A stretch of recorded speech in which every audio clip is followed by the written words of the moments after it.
मेरी तरफ से सभी को राम राम, सत श्री अकाल, सलाम अलैकुम। मैं जनक फौजी जंतर मंत्र पर मौजूदा हूँ और आज पूर्व सैनिक जो है वो जहाँ पर भी धरने पर बैठे हुए हैं, आइए इनसे बातचीत करते हैं।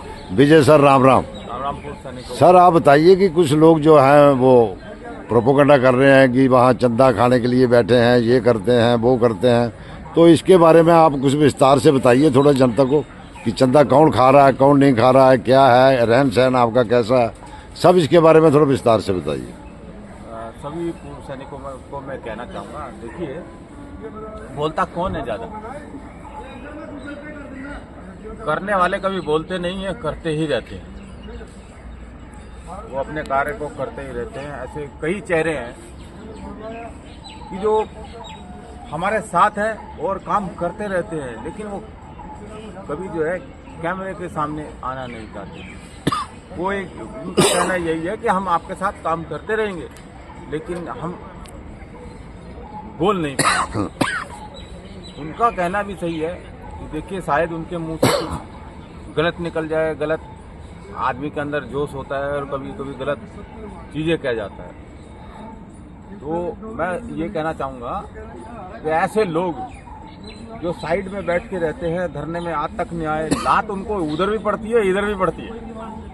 कहने का मतलब है यहाँ से भी उनको बाहर कर दिया जाता है और जिस जगह मिलने की कोशिश करते हैं बाहर कर दिया जाता है। सरकार के द्वारा भी उनको बाहर कर दिया जाता है और फिर वो हाथ पैर मारते हुए हमारे पास आते हैं। और जब हमने कहते हैं जी माफ़ कीजिए जी, आपने तो 20 फरवरी के जो धरने से जोड़ने की जगह तोड़ने का काम किया है, तब वो हमें बोलते हैं कि चंदा चोर है, डब्बा लेके बैठे हैं। और ये वैसे सभी पूर्व सैनिकों को मालूम है कि कौन क्या कर रहा है। हमें उतना किसी के बारे में कहने की जरूरत नहीं है, सिर्फ हम एक बता रहे हैं। नाम भी ले सकते हैं लेकिन नाम भी नहीं लेंगे हम।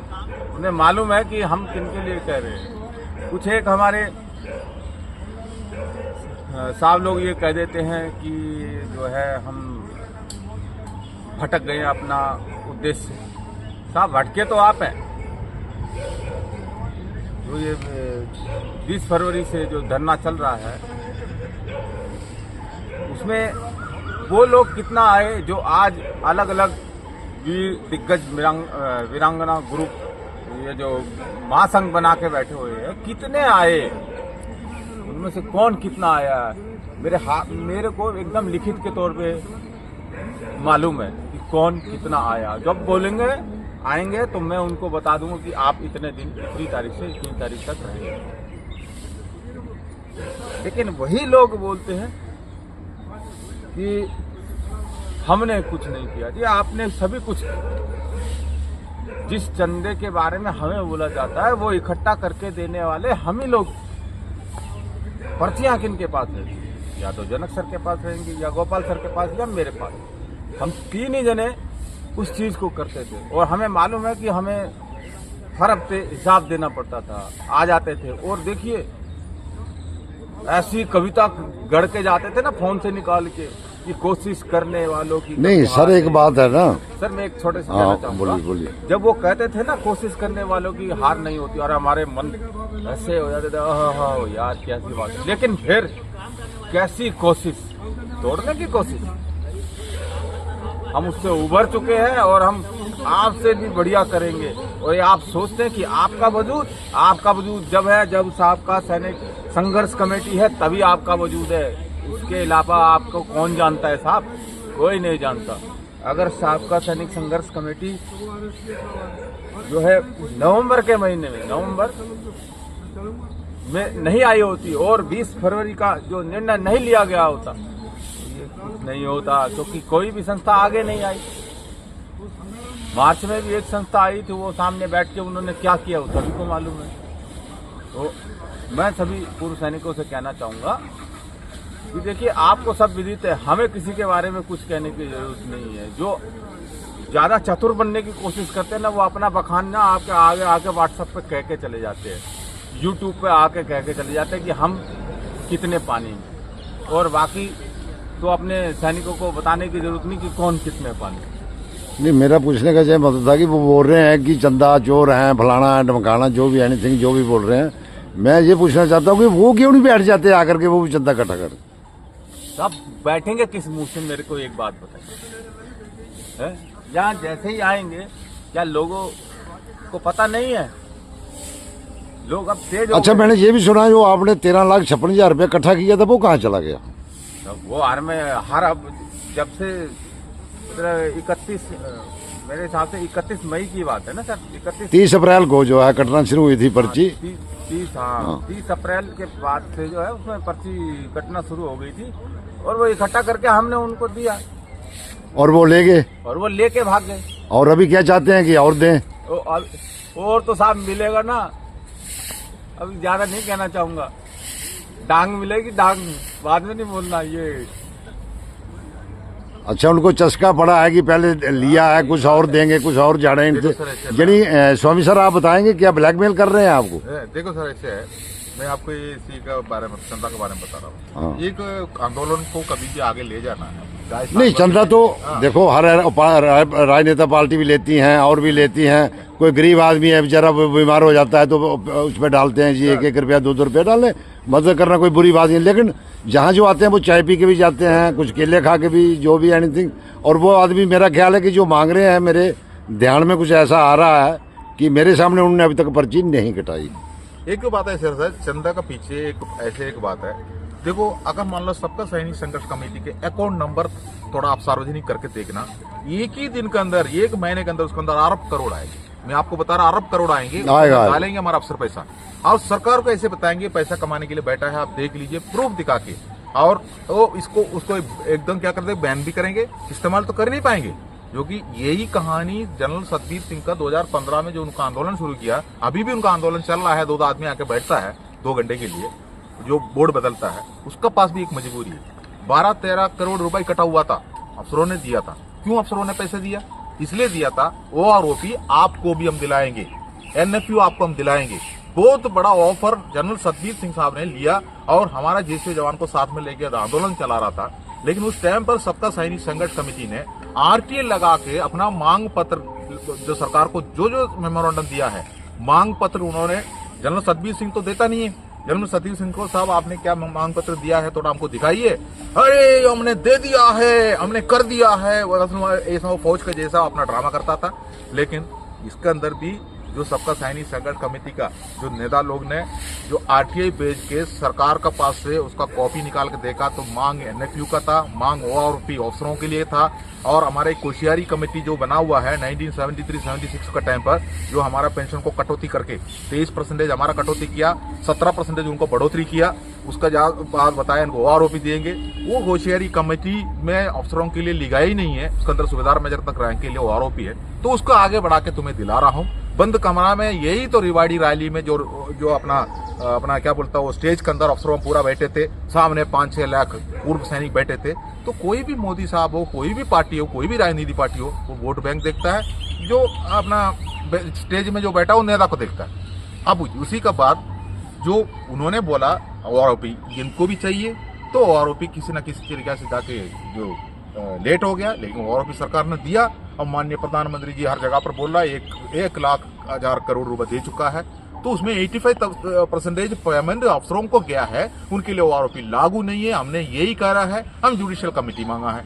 लेकिन अब उसी के पीछे जो सरकार, तो ठीक है, सरकार अपने तरह से पैसे बनाया, दिया, तरीका से नहीं दिया। विसंगति दूर करना भी सरकार का काम है, सरकार के पास हम मेमोरेंडम दिया है। अब दूसरी बात है, हमारा अगर मान लो अकाउंट नंबर को अगर सार्वजनिक करेंगे, तो उसके अंदर भी 12-13 करोड़ रुपए डाल के हमारा वो भी केस चल रहा है, क्योंकि सतबीर सिंह साहब का भी वो पैसा को बैन कर दिया। अब उसके पीछे वो पैसा वापस निकालने के लिए अपने आंदोलन चला रहा है, उसमें से पैसा खर्च करना है। तो आंदोलन चलता है उनका, 50 दिन होता है, तो एक तो छोटा सा बड़ा रैली कर देता हो, ये सब हम देखता है। लेकिन हमारा उससे भी छोटा संगठन है जो तरन तरन से आया हुआ है, तो हमारा आर्थिक स्थिति को कमजोर करने का प्लानिंग हुआ था।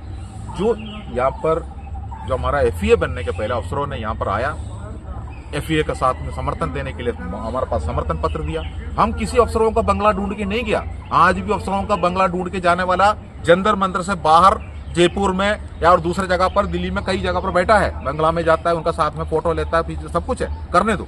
लेकिन हमें सबका सैनिक संघर्ष कमेटी को ढूंढ के हमारा अफसर यहाँ पर आए, क्योंकि हम उनका बंगला में नहीं गया था, तो वो इधर आ रहा है, तो इसका मतलब क्या है? इसका मतलब यही है, इस आंदोलन से उनको कुछ ना कुछ नुकसान है। तो वो नुकसान कौन झेल रहा है? सबका सैनिक संघर्ष कमेटी झेल रहा है। उनका साथ में मिला हुआ जो संगठन उसी के लिए बिल्कुल मजबूती से आगे बढ़ के आ रहा है।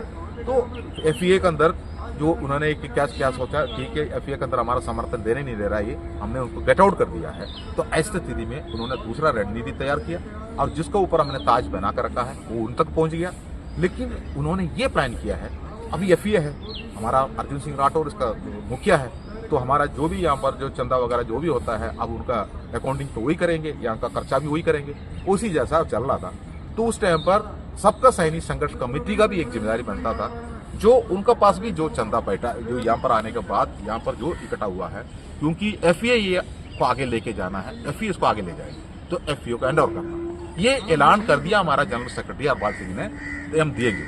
लेकिन सबसे पहले एफईए का एक कॉल था जो 23 जुलाई का इसी जगह पर लगा था, लेकिन उसी में हम लोग ने जो प्रचार कर रहा था, सरकार को मेमोरेंडम देने के बाद प्रचार कर रहा था, यहाँ का ड्रिल थोड़ा सख्त हो गया उस टाइम पर। ये अर्जुन सिंह राठौर नहीं जानता इसके बारे में, क्योंकि वो अपने घर में बैठा हुआ, वो गोद में बैठा है, हमें नहीं पता तो गोद में बैठा हुआ। हम सोचते हैं ठीक है वो जयपुर में रहता है, उम्र ज्यादा है, बुजुर्ग है, यहाँ आके रह नहीं सकता है। लेकिन मुझे एक शक भी हुआ था, बातों थोड़ा दहने पाए जा रहा है, इसलिए फिर भी बताना पड़ता है। जैसे यहाँ पर आंदोलन करने के लिए लोग आता है तो बोलता है हमें आराम करने जगह नहीं मिल रहा, वहां जाता है तो बोलता है यार तुम लोग आंदोलन करने के लिए आ रहा है तो हमें डॉक्टर का पर्ची चाहिए, अगर इलाज के लिए आया है तो डॉक्टर साइन की वो पर्ची चाहिए, तब जाके वो हमको कमरा देता है। बाकी घूमने के लिए जो भी आया वो नहीं सुनता है, हमें कमरा नहीं देता, कमरे खत्म होता है। लेकिन हमने सोचा यार ये इसके लिए हम कुछ कर नहीं सकता, क्योंकि वो भारत सेना का जो डिपार्टमेंट है उसको डील कर रहा है, तो उसके लिए हम क्या करूँ। तो ठीक है, उसके लिए उन्होंने एसओपी बनाया होगा। तो लेकिन अर्जुन सिंह राठौर जब आएंगे वो तो उसी में लेके आएंगे, तो उनको कौन परमिशन दे रहा था? उसका साथ में 4-5 आदमी आते थे, तो वो लोग आएगा तो जो अफसर उनको दे दो करके बोलता है ना, वहाँ जो बुकिंग करने वाला कोई नायक हवलदार बैठा हुआ है, हमें वो भगा रहा है, लेकिन ये आ रहा है तो हाँ साहब आइए, उनको कमरा चाबी पकड़ा देता है, वो उसके अंदर रहता है, उसके बाद इधर 1 घंटा 2 घंटे के लिए आता है। लेकिन हमारा सबका सैनिक संघर्ष कमेटी के जो प्रगट सिंह साहब आप देखा है, जो हमारा जो उसका जो अध्यक्ष है और अपना जनरल सेक्रेटरी है हरपाल सिंह, और अपना गोसाल साहब जो है नेशनल प्रवक्ता, ये सब आते टाइम पर वही जाट धर्मशाला में हमारा साथ में आके जाता है, क्योंकि उनको वहां पर वो वीआईपी कमरा नहीं देता है जो कि आंदोलनकारी है। तो ये सब कुछ हमको भी डाउट था। और 23 जुलाई का जो आंदोलन को इन्होंने बंद कमरा चर्चा करके आए थे, हमें उसके बारे में पता नहीं था। हमने प्रचार किया है अनिश्चितकालीन जो सांसद भवन घेराव, तो सरकार उसके ऊपर खलबली मची गया, सरकार को पता चला अभी कुछ ना कुछ करना पड़ेगा इनको साथ में। तो बातचीत का पूरा रास्ता क्लियर, सब कुछ क्लियर थे।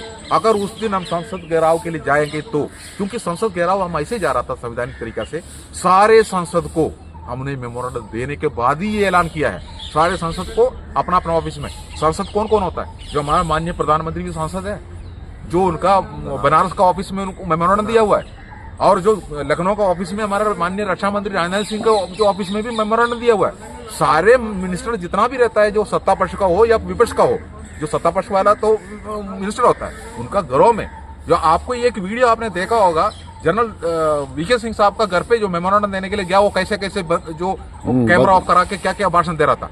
ठीक है, उस टाइम पर बोल रहा है जो पूरा फायदा आप लोगों को मिला हुआ, इसी जैसा झूठ बोल रहा था, कैमरा ऑफ करके झूठ बोल रहा था।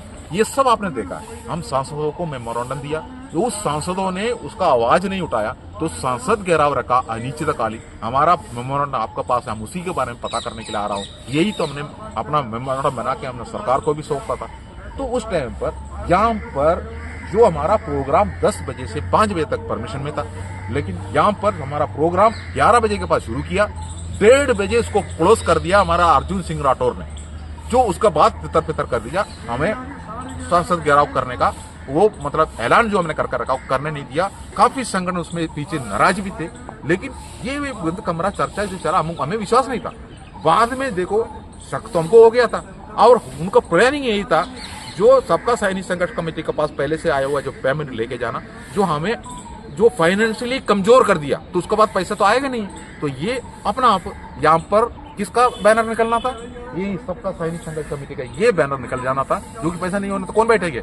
जो हमारा जाट धर्मशाला में जो कमरा का जो 700 रुपये एक दिन का किराया है, और 3 कमरा हमने हमेशा बुकिंग करता है, तो 70-72 हजार रुपए एक महीना हमने उधर पेमेंट करना पड़ रहा है। तो ये पैसा देना है, हमारा सामान पड़ा हुआ है, तो हम किसी जगह पर हम ठिकाना लेके बैठा हुआ है, तो इसके लिए पैसा नहीं होने से हम लोग कर नहीं सकते। तो ये इनका प्लानिंग था, वो प्लानिंग ये पैसा उनको हैंड ओवर नहीं किया। वो अगर हैंड ओवर किया होने से आज हम लोग नंगा होकर यहाँ पर खड़ा होना था। लेकिन अभी भी ये जो बैनर का पीछे लगा हुआ जो कई संगठन जो 20 फरवरी से लेके थे आज भी उन्हीं का पीछे ताकत का साथ में खड़ा है, उनका आह्वान पर हमारा हर रोज कोर कमेटी मीटिंग चलता है। रात पूरा हमारा जो चर्चा चलता है, कल का आंदोलन क्या करना, कल का आंदोलन क्या करना, रोज हमारा मीटिंग चलता है, उसी हिसाब से आगे जा रहा है। अगर मैं आपका चैनल से ये कहना चाह रहा हूँ, अगर जंतर मंतर से साबका का ये बैनर को खोलना है तो आप कमेंट करके बताइए, खोल के हम चले जाएंगे। हमें कोई स्पेशल हमको कुछ नहीं मिलेंगे, हमको हमें परेशान लेके हमें कोई स्पेशल नहीं दे रहा है, हमें तो धमकी दे रहा है तुम्हारा पेंशन बंद करेंगे, तुम्हारा हाथ तोड़ देंगे, पैर तोड़ देंगे। आपको पता अपना कबिल के ऊपर तो हमला भी कर चुका है, तो यही हमारे ऊपर धमकी है। लेकिन हम धमकी से नहीं डरता, हम कफन बांध के आया हुआ है, चाहे आर पार का लड़ाई है, हम निकल के नहीं जाएंगे। लेकिन अगर आप बोलते हो जरूरत नहीं है तो हम इसको खोल के चले जाएंगे। और दूसरी बात है 3 मार्च याद रख लेना, 3 मार्च का तैयारी हमने सरकार का पास मेमोरेंडम दे चुका है, परमिशन ले रहा है। आप लोग अगर 3 मार्च को अपने घर से बिल्लों से बाहर नहीं आना चाहता है तो कोई बात नहीं, ठीक है। आपका साथ में जो हो रहा है मेरे साथ में वही होंगे, सभी के साथ वही होंगे, लेकिन यही गुलामी पर ऐसे रहेंगे। गुलामी से बाहर करना नहीं चाहता है हमारा वरिष्ठ अधिकारी, और आप भी गुलामी से बाहर नहीं आना चाहता है तो फिर घरे बैठे रहो। जय हिंद। आप जो भी है कमेंट्स करके बताइए। ये थे हमारे पूर्व सैनिक, और ज़्यादा से ज़्यादा इस चैनल को देखें और सब्सक्राइब करें और शेयर करें, और साथ में कमेंट लिखना ना भूलें। और 3 मार्च भी ना भूलें, क्यों 3 मार्च को रैली है, ये आपका फैसला करेगी कि आगे आपकी रणनीति क्या होगी क्या नहीं होगी। इसी के साथ जय हिंद, जय भारत।